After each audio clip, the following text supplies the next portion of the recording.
You are listening to Girl in a Sect, a true story by Linnéa Kuling, narrated by Sofia Engstrand.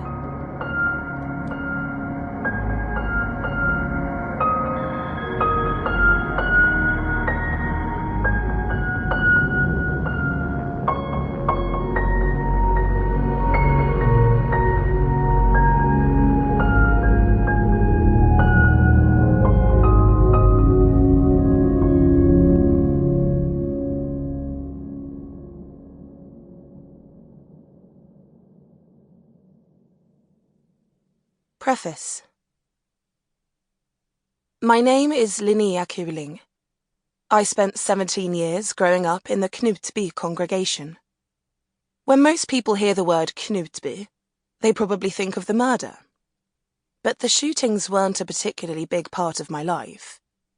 They were something everyone else talked about. What I'm about to tell you is another story altogether. In a way, I wish all children could grow up the way I did.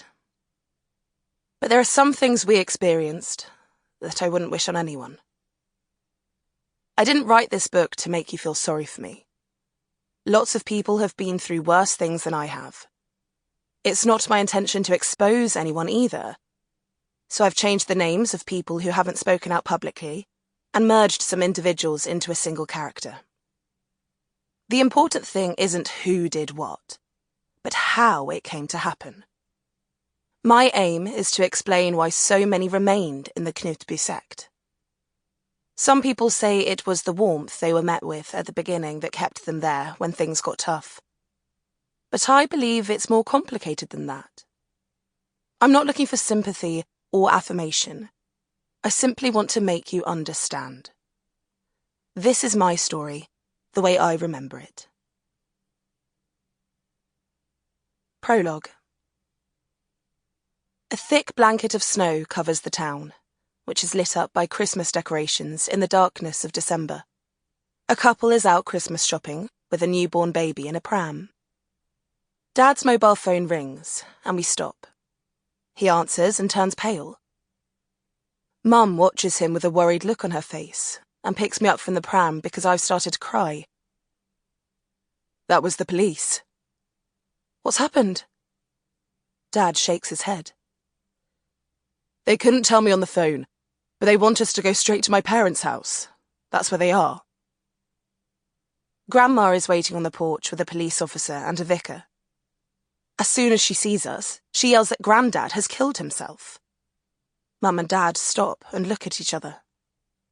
Something inside them breaks, right there and then. Something that can't be fixed. Can we see him?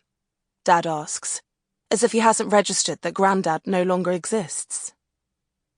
No, answers the police officer, but you can step inside for questioning. I just have to get Linnéa, Mum says. Her legs are shaking so much she can barely trudge the short distance through the snow to get me. A tiny, screaming baby from the car. Mum had promised to give me the best childhood. My life would be perfect. I was going to have everything she didn't have when she was little. Nothing bad was ever going to happen to me. And then this happened. Chapter 1. Heaven on Earth. The start of my life doesn't go as planned at all. Mum has her hands full with my grieving grandmother, and Dad is struggling with his business. Sample complete. Ready to continue?